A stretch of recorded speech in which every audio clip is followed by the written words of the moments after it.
Maya Paldo, Pampanga, magandang araw, Central Luzon. Ako po si Jody Dizon Mercado. Narito na ang mga malalaking balitang Central Luzon nitong nakarang linggo. San Simon LGU business as usual sa kabila ng extortion issue ni Mayor JP Punsalan. Central Luzon, pinakamaraming flood control projects sa ilalim ng PBBM admin batay sa investigasyon. 156 na bata nasagip sa care facility sa Mexico. DSWD magsasampa ng kaso laban sa pastor na suspect. Community Grassroots Football Club binuo ng mga magulang sa Pampanga. At Perry the Musical, isang makulay na paglalakbay sa kwento ng pananampalataya at pag-ibig. Business as usual umano sa munisipyo ng San Simon, Pampanga sa kabila ng pagkakaaresto kay Mayor JP Punsalan. Sa panayam ng ating reporter na si Ashley Punsalan kay Acting Mayor Ann Canlas, sinabi nitong nakatutok ang LGU para magbigay ng basic services sa mga Simonian. Narito ang report. Just for the people. Ito ang unang makikita mo sa harapan ng San Simon Municipal Hall, mga katagang nagpapahayag ng layunin ng lokal na pamahalaan na maglingkod umano ng tapat, patas at para lamang sa kapakanan ng nasasakupan. Ngunit ang bayan na ipinangalan pa sa isang apostol na kilala sa malakas na paniniwala sa kung ano ang tama ay nahaharap na naman sa isang kontrobersya.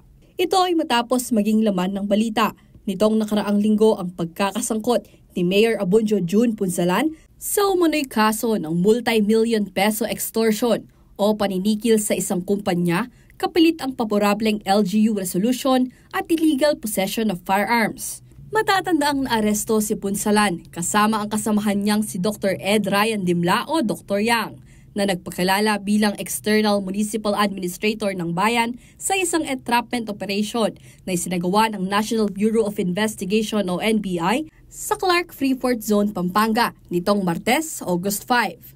Ayon sa investigasyon ng NBI, humingi umano ang alkalde ng 80 million pesos mula sa Real Steel Corporation, isang steel bar manufacturing company sa San Simon, para sa release ng business permit nito kahit na wala naman umanong environmental o tax-related violation ang naturang kumpanya.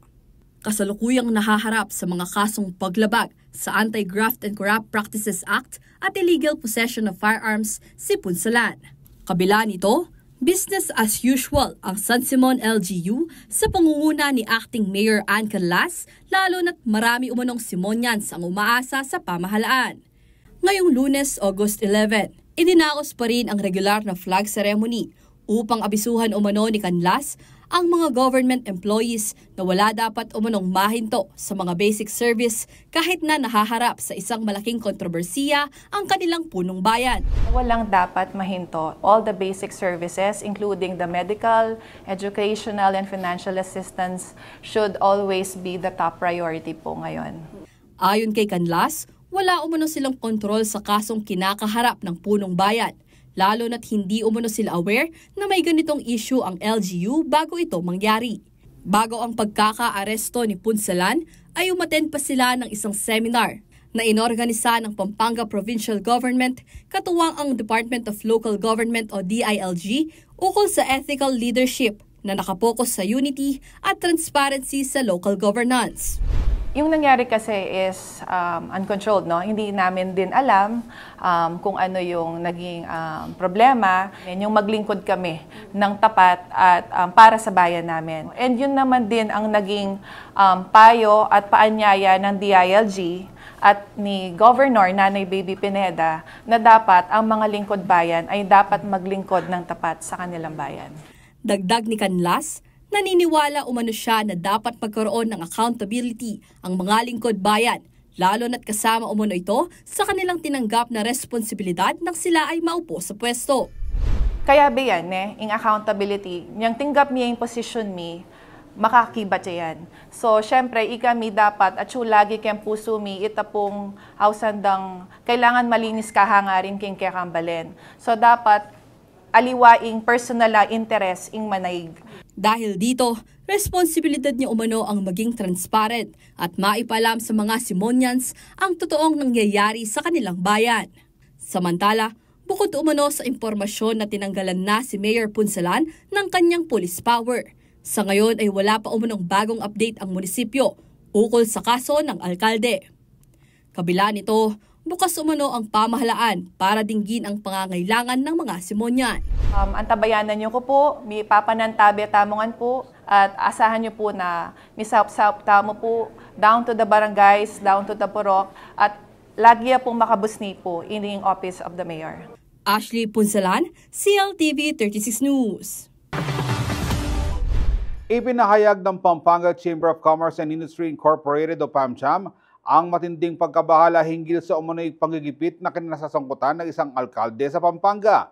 Matatanda ang naaresto sa San Simon Mayor Jun Punsalan sa umano'y aktong pagtanggap ng 30 milyong piso mula sa isang business locator kapalit ng anilay paborableng trato. Bahagi raw ito ng mas malaking halagang 80 milyon pesos na hinihingi.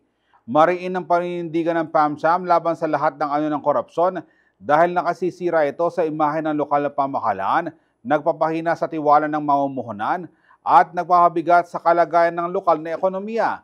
Pinuri naman ng grupo ang individual na naglakas loob na isiwalat ang insidente na anay halimbawa ng katapangan at integridad na dapat tularan. Kasabay nito, nanawagan ng PAMCHAM ng mahinahong pag-iisip at pagtitiwala sa imbestigasyon at iginiit na dapat nakabatay sa tiwala at etikal na pamamalakad ang ugnayan ng negosyo at lokal na pamahalaan. Nangako rin silang susuportahan ang mga negosyong apektado at makikipagtulungan upang masugpo ang korupsyon sa lalawigan. Humarap si Pangulong Ferdinand Marcos Jr. sa mga miyembro ng media nitong Lunes, August 11 para magbigay ng update ukol sa pag-iimbestiga sa mga flood control projects sa bansa. Batay sa data sa ipresenta ng Pangulo, 9,885 ang kabuang bilang ng flood control projects na naipagawa sa buong bansa mula July 22 hanggang May 2025. Umabot naman sa 545.64 billion pesos na pera ng taong bayan ang ginugol para pondohan ang mga infrastrukturang naglalayon sanang magbigay proteksyon kontra baha. Sa kulang 10,000 proyekto, pinakamarami ang matatagpuan sa Central Luzon na sinundan ng Metro Manila at Bicol Region.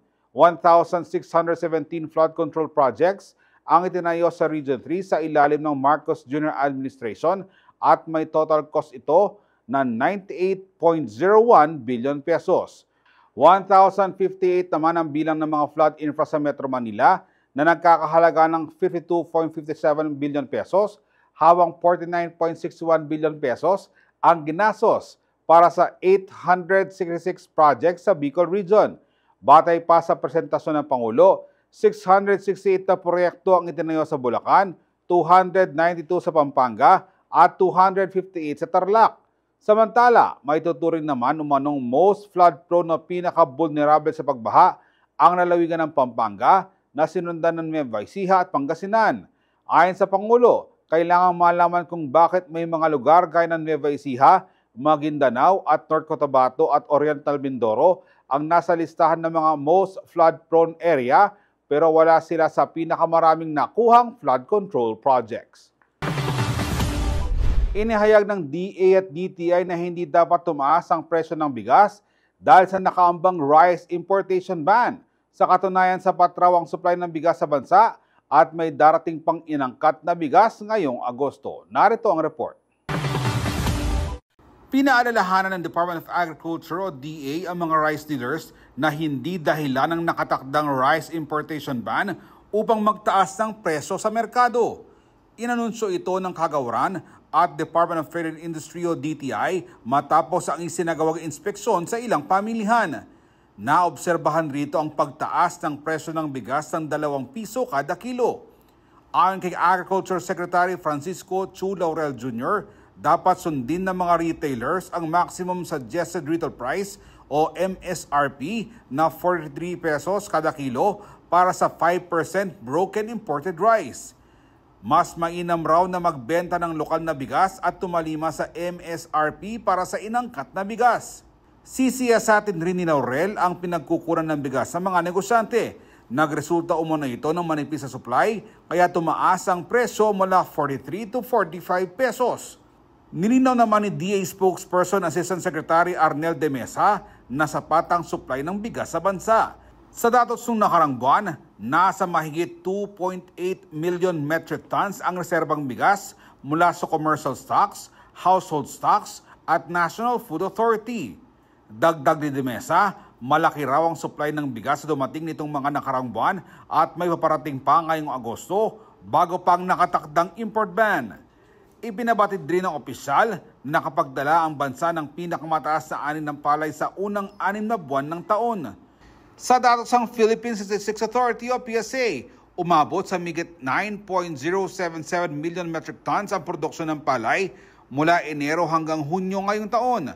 Mas mataas sa dating record na 9.026 million metric tons sa kaparehong panahon noong 2023 at sa 8.53 million metric tons noong nakarang taon.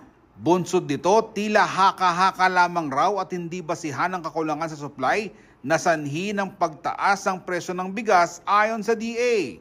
Nauna nang ipinag-utos si Pangulong Ferdinand Marcos Jr. na magpatupad ng 60-day rice importation ban simula September 1. Ako si Jody Dizon Mercado para sa CLTV 36 News. Manatiling nakatutok para sa iba pang mga balita nitong nakarang linggo.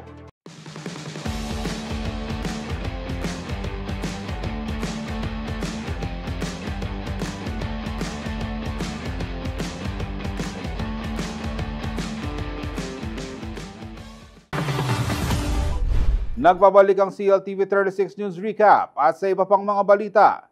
Nasagip ang higit 100 bata sa isang care facility sa Mexico, Pampanga matapos i-report ng mga bata ang nararanasan umano nilang pang-abuso.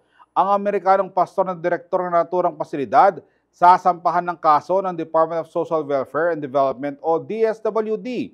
Ang buong detalye sa report ni Ashley Punzalan. Mahigit 100 bata ang nasigip ng mga tauhan ng Department of Social Welfare and Development o DSWD mula sa isang care facility sa Mexico, Pampanga nitong Miyerkules, August 13. Ito ay matapos madiskubre ang umano'y pang-aabuso at kapabayaan sa loob nito na humantong sa pag-aresto sa isang Amerikanong pastor. Kinilala ang suspect na si Pastor Jeremy Ferguson, direktor ng New Life Baptist Church of Mexico, Pampanga Incorporated o NLBC-MPI sa Barangay Pandakaki.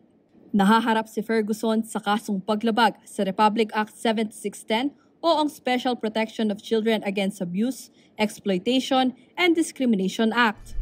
Yung taga-standards bureau namin, may mga bata na lumapit sa kanya at nagkwento na sinasaktan daw sila nung kanilang mga house parent at nung pastor ng lugar.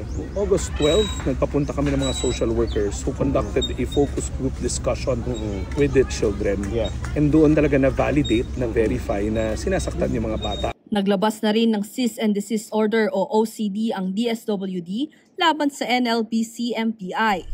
Mga iba't ibang klaseng kwento ng pananakit ranges from ginapos ng gamit ng kadena na makakapal, pinaluhod sa graba, pinaluhod sa asin na may bato, pinalo ng yantok na yung ginagamit sa arnis. Exact term niya was arnis. Meron kaming report na pinalo ng PVC pipe, kinulong sa kubeta, hindi pinapakain. So these are all grave child abuse stories. So agad-agad nagpadala na kami ng team, nag-issue tayo ng cease and desist order. Pinatigil ang operation ng care facility. Kasalukuyang nasa pangangalaga ng Reception and Study Center for Children o RSCC sa Lubao, Pampanga ang 160 na batang nasagip na binubuo ng 78 na lalaki at 78 na babae. Kaugnay nito, personal silang binisita ni DSWD Secretary Rex Gatchalian ngayong Huwebes, August 14 upang makita ang kanilang kalagayan at tiyaking maayos ang pagproseso ng mga kaukulang dokumento para sa kanilang kaso. Siniguro rin ni Gatchalian na magsasampa ng kasong kriminal ang DSWD para kay Ferguson at maghahain din ng hold departure order upang siguruhing hindi makakalabas ng bansa ang suspect habang dinidinig ang mga kaso. Samantala, iniharap na rin umano ang suspect sa Office of the Prosecutor umaga ng Huwebes upang formal nang maproseso ang kaso laban sa kanya. Ayon kay Police Colonel Pearl Joy Gulayan, hepe ng Mexico Municipal Police Station, Pansamantalang ikukulong si Ferguson sa nasabing pasilidad.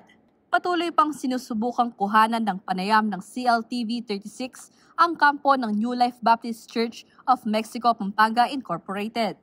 Ashley Punzalan, CLTV 36 News. Higit 10 individual na at biktima di umano ng scamming issue ni Pampanga 3rd District Board Member Siwen Lim ang dumulog sa provincial government itong Miyerkules, August 13 upang matulungan silang magsampa ng kaso laban sa naturang opisyal. Ayon sa isang complainant, umabot na sa 88 biktima ang kabilang sa kanilang binuong group chat sa social media at inaasahan pa umano nilang mas dadami pa ito. Dagdag pa nila, nasa 35 million pesos ang tinatayang kabuang halaga ng perang nakuha ni Lim mula sa kanila.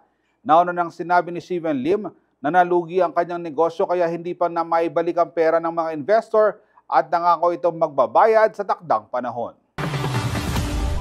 Siniguro ng Pampanga Provincial Government katuwang ilang volunteer attorneys na tutulong sila sa abot ng kanilang makakaya upang makamit ng mga biktima ng umano'y investment scam issue ni Board Member Siwen Lim ang hustisya na kanilang hinihingi.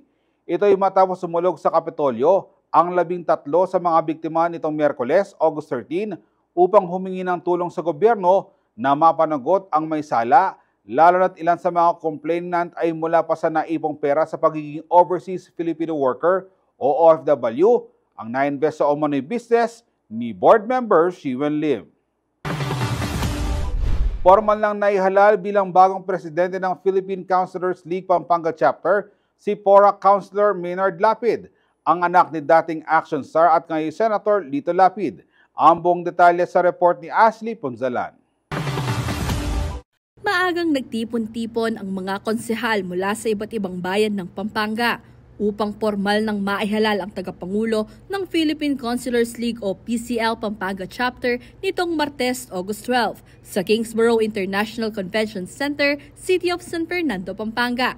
Pinagbotohan ng higit 200 councilors na dumalo sa pagtitipon ang pwesto para sa pagkapangulo ng liga. Nagharap sa pwesto ang anak ni dating action star at ngayon Senator Lito Lapid na si PORAC Councilor Maynard Lapid at si City of San Fernando Councilor Reggie G. For David na last minute nagsumite ng kanyang kandidatura. Nanalo sa botong 193-12 si Lapid laban kay David. Bago ang eleksyon, sinabi na ni Lapid na kanyang tututukan ang pagpapalawak sa Educational Assistance Program na nooy sinimulan na ni Board Member Cherry Manalo na dating Pangulo ng PCL Pampanga. Nais din umano ni Lapid na mapalakas ang turismo sa Pampanga sa tulong rin ng Tourism Infrastructure and Enterprise Zone Authority o CHEZA na pinamumunuan ng kanyang kapatid na si CHEZA Chief Operating Officer Mark Lapid. Sundo tala po reta at nung magkulang naman po manyad katapong pondo kaya katamo pong kaluguran ng senador para mas midagdagan na po rin scholarship program na lalo na po rin yung kayabe tamong konsyal detang constituents din ng scholars na po na po mas marakal na po papag-aral din yung kayabe tamong konsyal. Isasabihan miya po yung tourism na po pasikanan tayo po yung turismo kini Pampanga lalo na po na atsuya po yung kanakong koya ken yung keng tieza so kalupad na po retang susulong at paksabi na po rin keng arayat retang biyayan na po yung Pampanga River pangarap na po gawan tayo tang keng Bohol para tang ating floating restaurant ipustala po so pantalangan po. Samantala, mahalaga umano para sa iba pang mga konsehal na ang mauupong lider ng kanilang liga ay mayroong mabuting puso, sinseridad sa panunungkulan at higit sa lahat, marunong makinig sa kanyang nasasakupan. Dapat maka-Diyos. Pangalawa, binibigay ang oras. May puso, mababa ang kalooban at willing to serve. Anytime na kailangan siya, nakabukas ang kanyang mga palad at puso at isip para sa mga councilors. Kasi ang isang leader, pag hindi marunong makinig, no, hindi siya magiging successful sa kanyang pamumuno. Pangako naman ni Lapid, makikipagtulungan at makikinig rin umano siya sa mga hinaing at suhestyon ng kanyang mga kasamahan. Mauupo si Lapid bilang ex-officio member ng Sangguniang Panlalawigan ng probinsya. Ashley Punzalan, CLTV 36 News. Manatiling nakatutok para sa iba pang mga balita nitong nakarang linggo.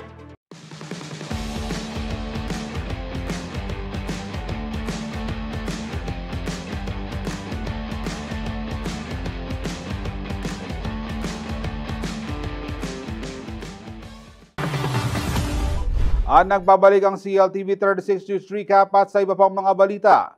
Bawal nang magsugal online ng lahat ng mga opisyal ng gobyerno at kawani ng DILG batay sa ilalabas sa Memorandum Circular ng Kagawaran. Haharap sa kaso ang sinong lalabag sa kautusan at mapaparusahan ng naaayon sa batas. Narito ang balita. Naglabas ng kautusan ng Department of the Interior and Local Government o DILG ukol sa pagbabawal ng online gambling sa ahensya. Nakasaad sa Memorandum Circular 2025-082 na ipinagbabawal ang pag-access sa lahat ng uri ng online gambling platform o paglahok sa anumang uri ng sugal online sa lahat ng tauhan ng kagawaran. Sakop din ng patakaran ang mga kawani ng mga attached agencies maging ang lahat ng halal at appointed local government officials. Pinalalawig din ng kautusan ang umiiral na pagbabawal sa pagsusugal sa kasino para maisama rin ang iba pang paraan ng online gambling alinsunod sa 1987 Constitution, Republic Act 6713 at mga issuances mula sa Office of the President. Naniniwala ang ahensya na maituturing na magkatulad o higit pa ang banta na hatid ng pagsusugal online sa integridad ng mga nasa hanay ng pagsaserbisyo publiko. Nakarating raw sa pamunuan ng DILG ang mga ulat na sangkot umano sa online gambling ang maraming opisyal at manggagawa ng gobyerno na nauna nang pinipigilan ng Memorandum Circular No. 06 Series of 2016. Binalaan ng tanggapan ng sino ang lalabag sa nasabing kautusan ay mahaharap sa kasong administratibo at kriminal at mapaparusahan ng naaayon sa batas at iba pang regulasyon at polisiya kung mapapatunayang nagkasala. Ako si Jody Dizon Mercado para sa CLTV 36 News. Nagbigay ng psychological first aid ang Department of Education o DepEd Region 3 sa tulong ng Bureau of Learning Support Services para sa mga estudyante at guro ng Santa Rosa Integrated School sa Santa Rosa, Nueva Ecija matapos ang insidente ng pamamaril sa loob ng paaralan. Kasabay nito, nagkipag-ugnayan ng DepEd sa lokal na pamahalaan, pulisya at mga community partners para magpatupad ng mas mahigpit at seguridad sa mga paaralan sa buong lalawigan. Kabilang sa mga hakbang ang pagbubukas ng mental health hotline para sa mga Novo Ecijano at pagdaragdag ng mga security guard sa malalaking paaralan. Nagpahayag naman ng suportang lokal na pulisya kaugnay nito, habang ang provincial government ay maglalaan ng tulong para sa patuloy na psychological at socio-emotional recovery ng mga apektado. Matatandaan nitong August 7, binaril sa loob ng kanyang classroom ang isang grade 10 student ng kanyang umanong boyfriend na kalaunan ay nagbaril din sa sarili. Pumanaw na ang suspect habang ang biktima ay sumakabilang buhay na rin. Tampok sa isang joint art exhibit sa Clark Museum ang kwento ng mga kabataan na hihilig sa sports at arts. Silipin natin ang mga natatanging obra maestra sa report ni Ashley Ponzalan.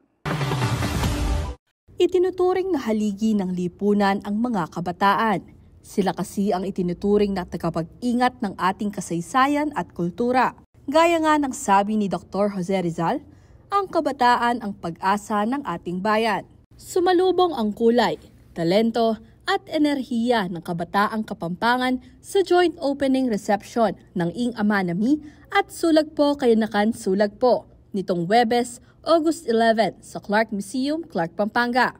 Ito ay bilang pagdiriwang sa International Youth Month at bulan ng Amanong Siswan ngayong taon. Sa pangunguna ng Sibol ning Kalalangan Mabalacat Youth Art Community, pinuo ng 17 Kapampangan artist ang art exhibit na Ing Amanami. Bukod sa pagpapakita ng galing at talento, layon rin umano ng exhibit ang maipahayag ang pagmamahal ng mga young Kapampangan artists sa kultura at tradisyon na kanilang kinagisnan sa pamamagitan ng kanilang sining. Ayon kay Jeffrey Gabatin, representative ng naturang organisasyon, isa rin umano itong paraan upang mabigyan ng mas magandang platform at spotlight ang galing at pagkamalikhain ng mga kagrupo niya. To promote the artists, the arts, and also the culture. Dagdag ni Gabatin, inspirasyon din umano sa likod ng kanilang mga obra ang wikang Kapampangan, lalo na't marami na rin umanong mga kabataan ang hindi nagsasalita ng Kapampangan. Kaya importante umano para sa kanila ang maipromote ito sa kanilang mga obra maestra.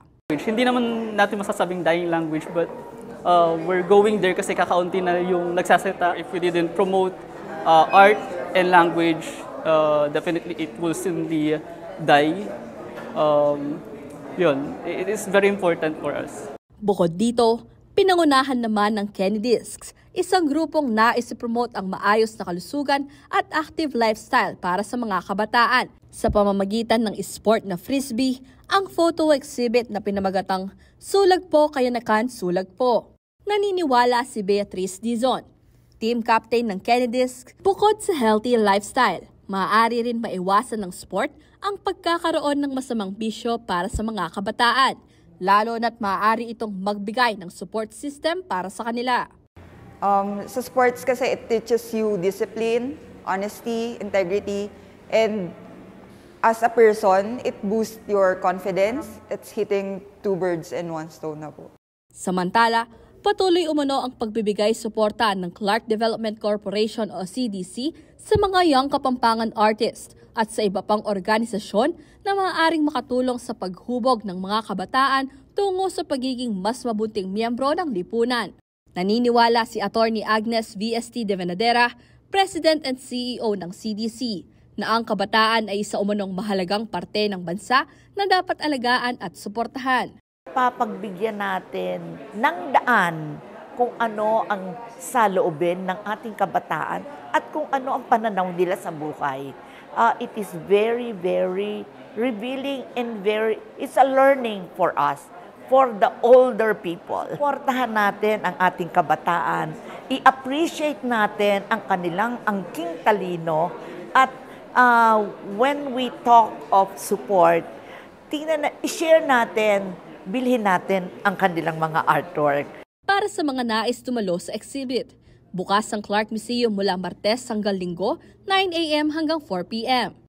Magtatagal ang exhibit hanggang sa katapusan ng buwan, August 31. Ashley Punzalan, CLTV 36 News. Highlight sa katatapos lamang na 11th commencement exercises ng City College of San Fernando, Pampanga, 74th first-generation graduates o mga kauna-unahan sa kanilang pamilya na nakapagtapos ng kolehiyo. Ginanap ang kanilang graduation rites sa Heroes Hall itong Miyerkules, August 13. Kabilang sila sa kabuang 208 nagtapos mula sa 6 na programa ng kolehiyo kung saan higit 4 na po ang ginawaran ng academic at special awards kabilang ang 4 na cum laude. Binigang inspirasyon ni Maria Carmela de Guzman Lising, cum laude at top academic achiever ng kanilang batch, ang mga kapwa niya nagsipagtapos na huwag matakot sa hamon at sakripisyo at laging pairali ng passion at authenticity sa kanilang landas. Sa talumpati naman ni Mayor Vilma Balya Caluwag, iginit niyang layunin na magkaroon ng kahit isang college graduate sa bawat pamilyang Fernandino bilang bahagi ng advokasya sa inklusibong edukasyon. Manatiling nakatutok para sa iba pang mga balita nitong nakarang linggo.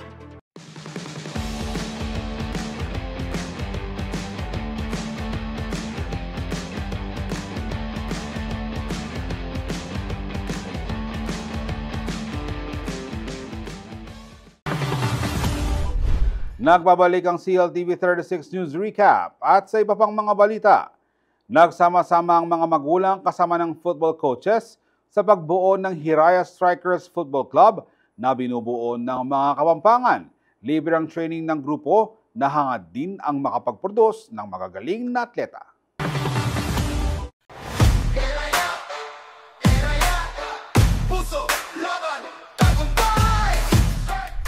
Ito ang mga aksyong eksena sa larong football na sinalihan ni Pio Gueco at Maron Muñoz. Maganda po yung community, marami pong mabait na tao. Yung mga nanay ko po, yun, mabait rin po. Yung side coaches po, yung mga tita, tito, kahit ano po, mabait po sila. Kahit na po yung mga kalaban ko po, mabait po sila. Yung physical activity at syempre yung interaction nyo sa iba. Maganda rin nga pag yung mga introvert naglalaro sila dito para pwede sila mag-communicate sa ibang tao, meeting new people. Yun, maganda. Masaya po kasi po yung buhay ko. Kasi po, inahalagaan po ako ng mga pamilya ko po. Meron po tumutulong sa akin, meron po nagtuturo. Tapos po, madami po nakikipagkaibigan sa akin. Kabilang si Pio at Maron sa mahigit 60 kabataan, edad 3 hanggang 18 taong gulang na miyembro ng Hiraya Strikers Football Club o HSFC. Formal na inununsad ang grupo nitong Sabado, August 9 sa C. Posco Field, Barangay Calulut, City of San Fernando, Pampanga. Ang Community Grassroots Football Program Initiative na ito ay isinulong ng mga magulang mula sa City of San Fernando, Bacolor, San Luis, Magalang, Minalin at Apalit at football coaches. So initially kami pong unang parents, gusto kasi namin na ma-expose yung mga bata kasi during the pandemic, yun yung time na na-deprive po sila ng socialization. So sabi namin, we have to find an avenue para naman ma-boost namin yung socialization skills po nila. So naghanap kami ng sports and then eventually we bumped into football. So ginoin namin yon. Tapos nakita namin na gustuhan ng mga bata. Tapos parang every weekends na lang gusto nilang mag-training. And then eventually, lumaki sila, dumami sila. Tapos yung family din, mga parents, dumami din. Tapos parang kami din nagkaroon ng avenue sa stress sa trabaho, sa stress sa buhay. Parang yung weekends na yon, doon kami nagkaroon ng avenue. Okay, tayo naman, mag-enjoy naman tayo. So parang family siya ng mga kids and ng mga parents. Imbes sa gadgets, sa sports na focus ang oras ng mga kabataan na isa sa mga misyon ng HSFC. Ang pinakamaganda nakita ko dito bukod sa mga bata kasi ngayon nowadays parang wala na sila ibang ginawa kundi mag-gadget na lang o sa bahay na lang. So yung activity o yung physical wala na nangyayari. So ang ginagawa namin, kusa na namin silang sinali dito before pa para lang magkaroon sila ng parang physical activity sir sa mga bata o para exercise din. Ayon kay Coach Rover Santos ng Hiraya Strikers Football Club, hangad nilang makahubog ng mga magagaling na atleta. Kumbaga yun na po yung mismong bonus ng mismong players na hinuhubog namin sa on and off the pitch, hinuhubog namin sila. Tapos ang nasa isip po kasi ng karamihan sa mga bata, makapunta ng national stage. Kami pong mga coaches, hindi tayo mag-i-stay sa national stage. Push natin yung sarili natin hanggang international stage. Ganun po yung laging sinasabi namin sa kanila. Kaya naman ang football, hindi lang pang sports, kundi para din sa personal growth at pagpapalakas ng relasyon sa pamilya. Follow and like Hiraya Strikers Football Club Facebook page po. Tapos 3 years old to 18 years old, very open po kami. Free training po sa lahat, kahit na outside San Fernando, kahit Pampanga, welcome po lahat. Bring your parents, friends, kahit yung mga cousins, pwede natin silang isama kasi lahat dito free. Yung community dito hindi lang isang club. Kumbaga, ang turingan namin dito isang pamilya na. Mula sa lupa, taas noo, dala ang pangarap ng bawat Pilipino. Bola ang sandata, puso ang puhunan, lalaban kami para sa kinabukasan. Hiraya Strikers, sigaw ng pag-asa, dangal ng kabataan, lakas ng masa. Tuloy ang laban, hindi susuko, kami ang Hiraya, puso'y buo. Hiraya! Ako si Jody Dizon Mercado para sa CLTV 36 News. Bumisita sa CLTV 36 studio ang mga cast ng Perry the Musical upang personal na ibahagi ang kanilang makulay na karanasan at inspirasyon sa likod ng entabladong obra na tumatalakay sa pananampalataya at pag-ibig sa pamilya. Let's watch this.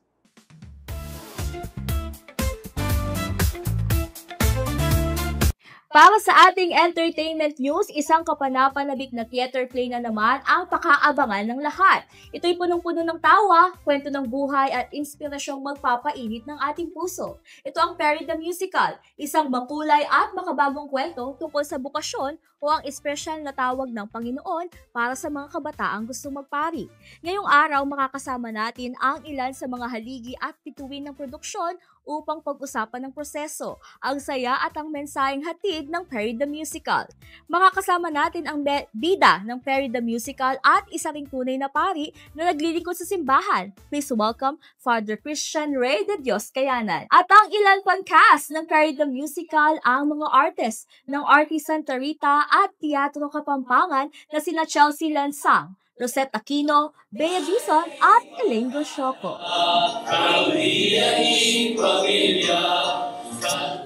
Ayan, unang-una sa lahat po, maraming salamat po sa pagbisita dito po sa studio ng CLTV 36 at isang karangalan po na makapanayam ang mga haligi ng sining na kagaya po ninyo. Medyo pressured po ako ngayon, no?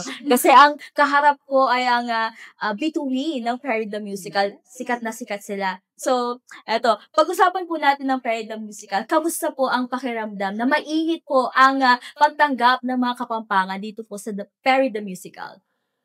Siyempre po, unang-una, masaya po kami. The show po, maganda po talaga yung show. Pero hindi namin expect yung gaano katuwa o nakaka-inspire yung kwento sa mga ibang tao. Especially sa mga kabataan ngayon, yung pagtanggap nila, very, very inspiring din sa amin, sa part namin. Saka nakakatuwa, nakakataba ng puso.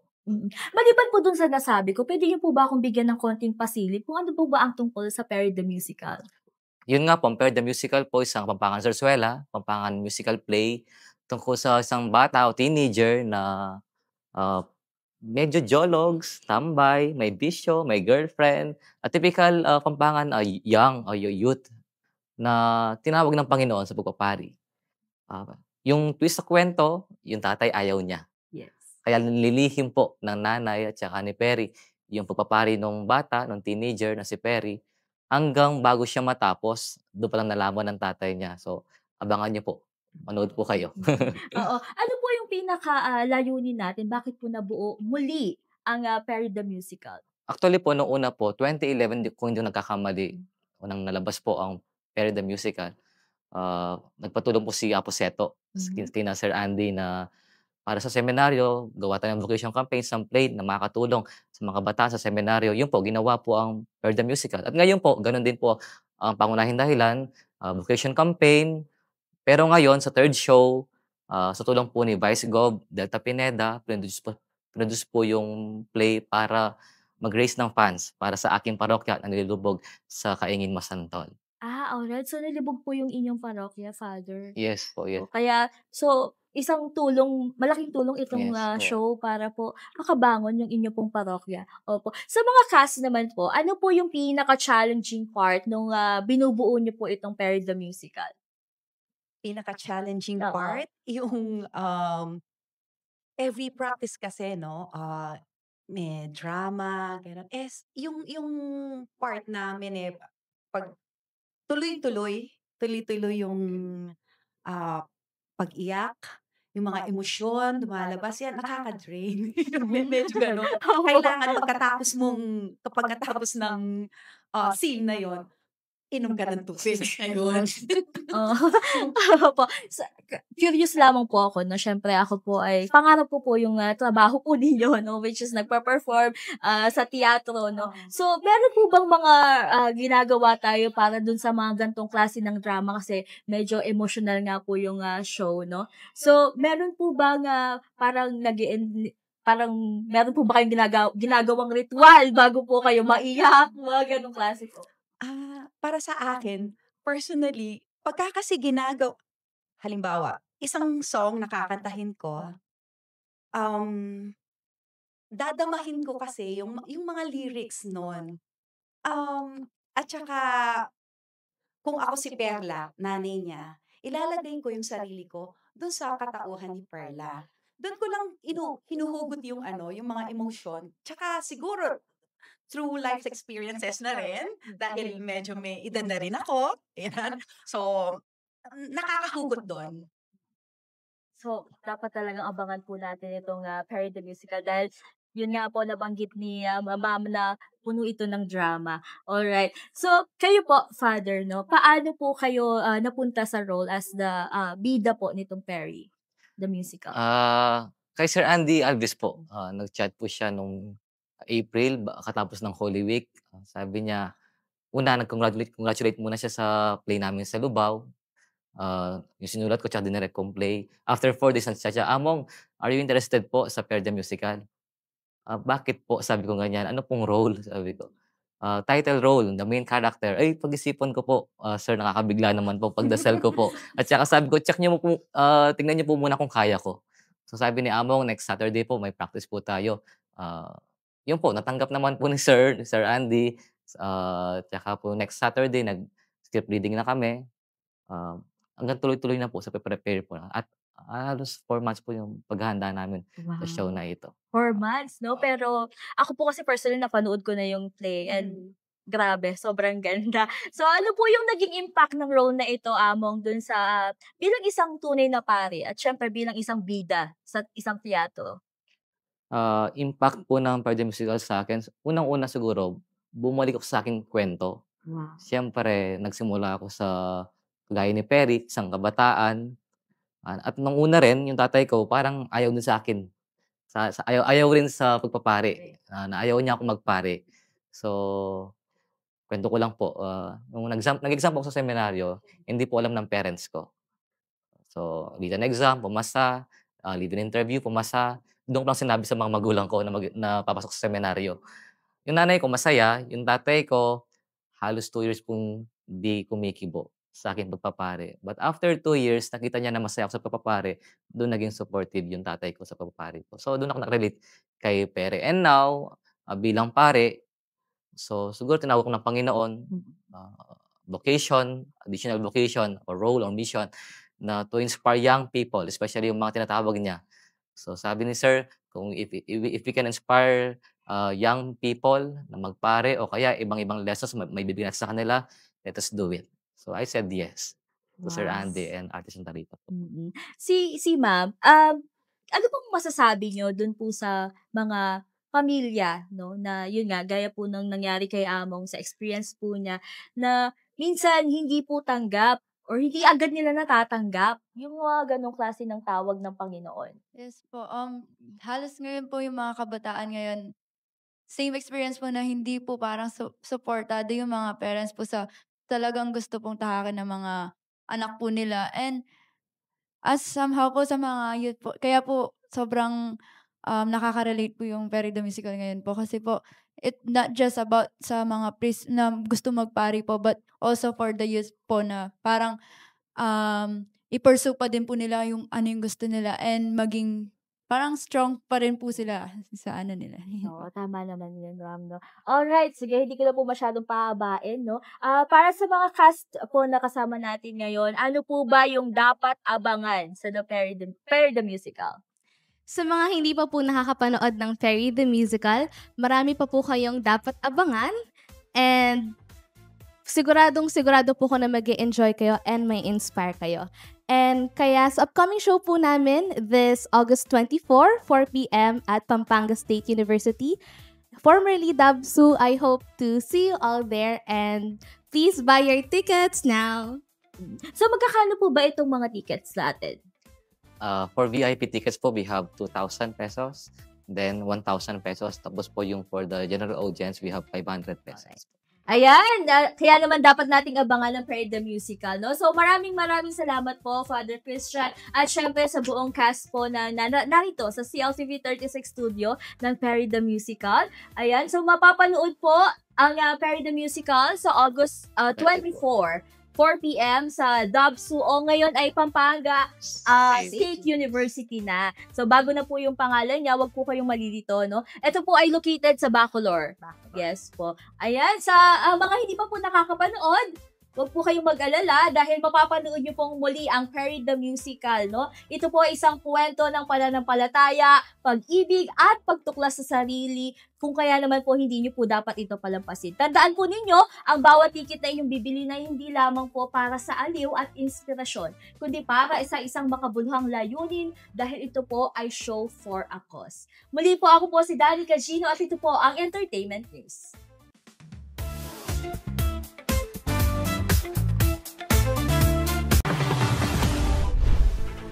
At sa mga balitang nakalat ng CLTV 36 News, para sa karagdagang detalye, maaari niyong i-follow ang aming social media pages sa Facebook at CLTV 36 Official at CLTV 36 News. Sa X o daring Twitter at CLTV 36, sa Instagram at CLTV 36 Official, at sa aming TikTok at CLTV 36 Official. Kung nais yung balikan ng mga programa ng CLTV 36, pwede niyong bisitahin ang aming YouTube channel na at CLTV 36 Official at aming website na www.cltv36.tv. Mapapanood din ang mga programa ng CLTV 36 nationwide via Signal Channel 115, at sa ating 38 cable partners. Kasama ang buong puwersa ng CLTV 36, ako po si Jody Dizon Mercado. Maraming salamat po.